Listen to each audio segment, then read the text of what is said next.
Welcome sa Durs TV. Kung interesado ka sa ganitong news, huwag kalimutang isubscribe ang ating YouTube channel. Maraming salamat! Welcome po ulit sa ating panibagong update tungkol sa King Pao. Ihahatid ko po sa inyo ang pinakabago at pinaka-latest na mga kaganapan tungkol sa kanila. Kaya naman kung hindi ka pa subscriber ng ating channel, pindutin nyo na ang notification bell para lagi kayong updated sa mga balitang trending at napapanahon. So ayun, welcome back again sa ating YouTube channel mga kakimpaw, and sa update natin ito ang pag-uusapan natin ay tungkol sa mga importanteng ganap kina Kim and Paolo Abilino. So meron tayong isi-share at pag-uusapan. So ito po ay mula po sa Kim Pao Couple Forever. So nakita niya po 'di ba yung pagkuha ng picture ni Chinita Princess ni Paolo Abilino. Tapos napansin din po niya na medyo mataas yung kinauupuan nga po ni Chinita Princess. Tapos naka-high heels pa siya. Kaya ang tanong po ng isang Kim Pao fans, paano daw po nakarating si Chinita Princess sa pwestong yon gayong naka-high heels nga ito? So kung ako nga, naiintindihan ko kung bakit niya naitanong yan. Kasi nga po mga kakimpaw, babae tayo. So once na may high heels ka, hindi ka makakalukso ng pagkataas-taas para makaupo ka sa pwestong ganyan ni Chinita Princess. Kaya ang tanong ng Kim Pao Couple Forever, "Hi Isaias, ikaw ba yung nag-video sa kanila? Meron lang kasi akong tanong, baka masagot mo po. Paano po nakapunta si Kimi dyan? Kasi medyo mataas tapos na skirt and heels siya. Binuhat ba siya?" So yan po yung tanong niya, kung binuhat daw po si Chinita Princess para makarating doon sa kinatatayuan niya po. 'Di ba? Knowing na naka-high heels si Chinita Princess. So sino po ang may isip ninyo na nagbuhat kay Chinita Princess para makaupo ng ganyang pwesto sa kinatatayuan niya? Napakataba ng utak ng nagtanong na to mga kakimpaw, kasi naisip niya pa yon. Yung iba focus sa pagpipicture ni Paolo, sa pagdadala ng tote bag, 'di ba? Pero may kakaibang nakaisip na paano nakarating doon si Chinita Princess, ang tas-tas ng high heels niya. Then napag-isip-isip ko na oo nga no, ang husay naman ng nag-isip na to. So siguro may idea na kayo kung sino ang nagbuhat kay Chinita Princess dito para makaupo ng ganyan. Alam ko ang iniisip ninyo, walang iba kundi po si Paolo Abilino, na kung saan ay very protective nga po kay Chinita Princess.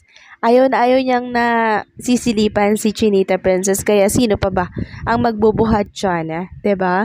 Walang iba kundi si Paolo Abilino lang. Pero syempre, hindi pinakita yon sa video ni Isaias. Then, eto po yung mga komento ng Kim Pao fans. So, feel ko binuhat kasi mataas. Yes mga Kim Pao, mataas talaga at hindi po kaya itong lundagin lang ni Chinita Princess gamit yung high heels niya.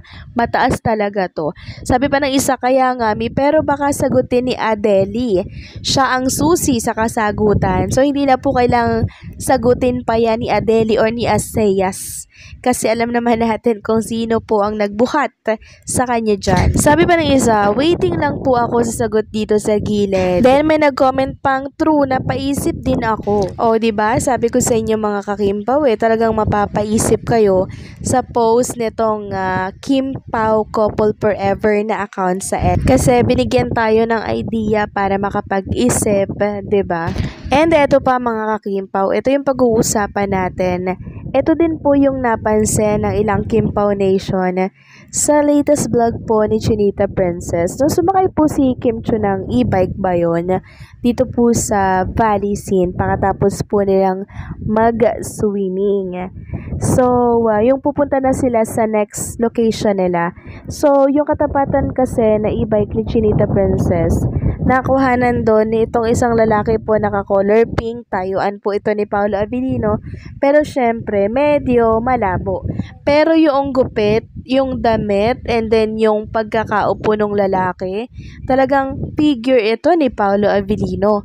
Kaya sabi po ni Abigail Sherman sa Romulo, kung isa kang fans, gets nyo na patalasan. Then, eto pa yung sabi niya, may chance pa para mahulaan, char, yung towel po ni Kimi. So, yung towel daw po, mga kakimpaw, yan din po yung towel na ginagamit ni Paolo Abilino. Pero, may kakaiba pong napansin ang Kim Pao fan. Sabi pa ng isa, nasa likod ni Kim si Paolo, yung naka-color pink daw. Then, may nag-comment pang, yung towel na gamit ni Kimi, same as Pao. Use sa shooting ng may label Make It Disappear. So, napakamatandain din pala ng mga Kim Pao Nation. Double yung double yung ganap dito Yung towel at yung lalaki pong naka-color pink. Sabi pa ng isa, naka-pink. Andyan lang yan si Pao sa tabi ni Kim. Some in, some out, basta Kim Pao pan. Sabi pa ng isa, oo nga, andun si Pao sa gilid. Sabi pa ng isa, nandun si Pao, yung nakaupo na naka-short at polo shirt ang suot, naka-side view siya. So, yan po yung sinasabi ko, mga kakimpaw, na tinuturo po nilang si Paolo Abilino daw po, yung lalaking naka-color pink doon sa tabihan po ng e-bike ni Chinita Princess. So, ito po ay kuha sa Valisin, ha. Then, meron namang nagsasabi na mga fan po ni Kim and Paolo Abilino na wala daw doon si Paolo Abilino dahil may sarili daw ganap si Kim and Paolo that day, kaya hindi daw po nakasama si Paolo kay Chinita Princess. Meron namang nagsasabi na kasama daw at kung ano-ano pa. Hanggang sa lumabas po ang vlog na to, mga kakimpaw, kahapon. And eto na naman, topic na naman nila yung tungkol kay Paolo at Kim dito po sa Valisin magkasama. So para sa akin, kasama man si Paolo ni Kim or hindi, okay lang po yan, mga kakimpaw.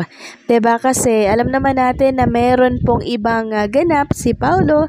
Diba? And ganoon din po si Chinita Princess. Hindi naman dapat laging magkasama. Diba? Meron po kasing kanya-kanyang ganap si Kim and Paolo. Hindi naman yung habang buhay, diba? Every time na nandun yung isa, andun din yung isa. So, parang iba na ata yun. Basta enjoy lang natin, mga kakimpaw, ito mga nakikita natin kay Kim and Paolo Abilino kasi kahit hindi sila magkasama, alam naman natin kung ano meron po sa kanilang dalawa. Di po ba? Kaya yung mga nagbibigay po ng issue dyan noon pa na kesyo wala daw si Paolong time kay Chinita Princess kasi hindi daw sinamahan sa Valisin at kung ano-ano pa, sus mio marimar.